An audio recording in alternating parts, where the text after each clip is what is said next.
Hello, my friend, and welcome to part 8 in my Psych Authority series on healing disorganized attachment, also called fearful avoidant attachment or anxious avoidant attachment. Now, in the first 7 parts of this series, we have already learned 1. How our brains work when we have a disorganized attachment style. 2. How to pay attention to our thoughts. 3. How to rewire our brain for success. 4. How to express our feelings openly and honestly. 5. How to change our body language. 6. How to build self-confidence. 7. How to make our home a comfortable palace.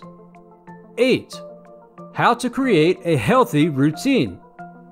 9.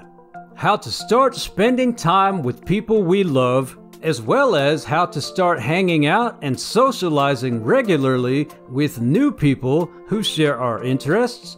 And 10.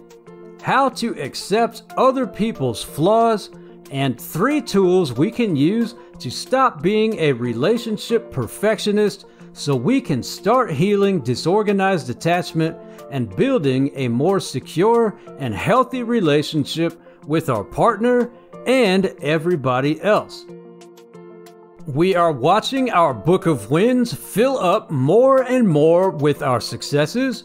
We are spending more time doing the things that we are good at. We are using the 5-second trick to face our fears and conquer them on a regular basis. And we are still eating a healthy diet. With each video, we are watching ourselves get closer and closer to the person we need to become in order to heal disorganized attachment, and that is a beautiful thing. Now, if you have missed any of the first 7 parts, you definitely should go back and watch them because you won't be able to fully heal disorganized attachment without going through all the steps in each video. Now, you can check the description below for links if you have missed any of the first 7 parts. And now, for everyone who has watched the first 7 parts, let's get straight into this video with step 11. We need to be hanging out with people who have a secure attachment style.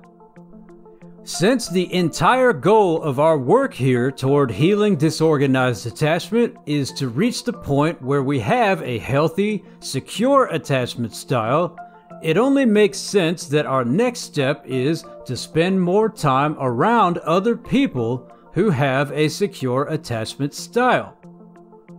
They say in order to be successful in anything, you need to model what works, and that your network determines your net worth, and that we are a combination of the 5 people we spend the most time around.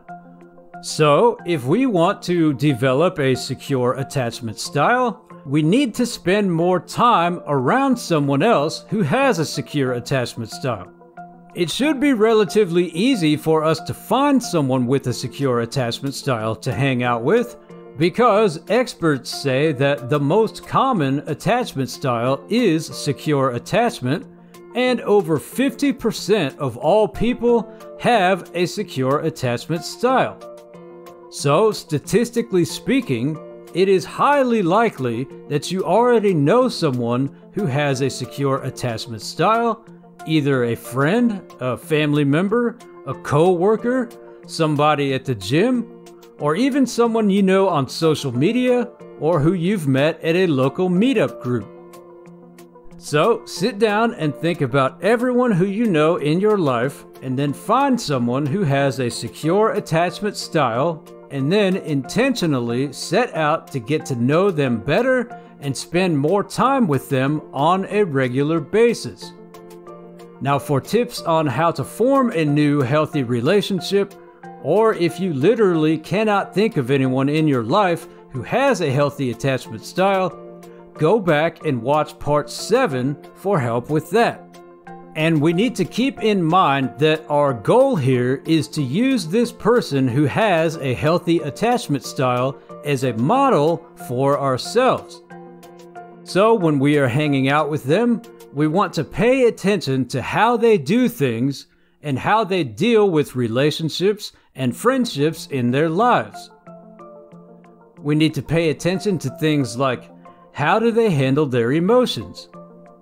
How do they handle communication in their romantic relationship versus communication in their friendships? How do they treat other people? Do they expect things from other people in their lives? We also need to pay attention to the level of trust that they give to other people in their lives. Also, pay attention to how they respond when something doesn't go their way.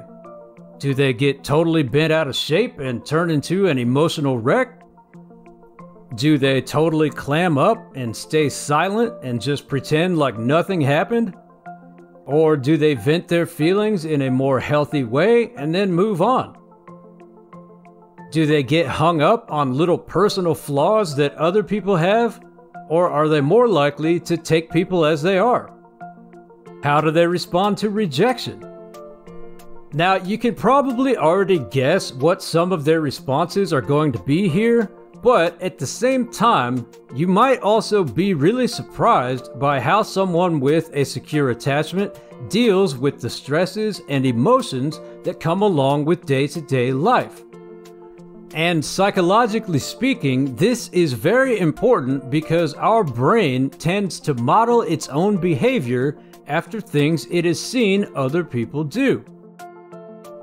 So, if we feed our brain examples of how someone with a secure attachment style acts, our brain can then help us model our future behavior after that same healthy behavior. But if our brain has never seen how someone with a secure attachment style behaves, it will default to the unhealthy, disorganized attachment behavior that it has learned over the years. So, what have you learned from someone with a secure attachment style? Let me know in the comments below how your journey to healing disorganized attachment is going, because I would really love to hear from you. Please leave a like and share this video if you have found it helpful, and then click here to discover the next step in healing disorganized attachment, and I will see you there.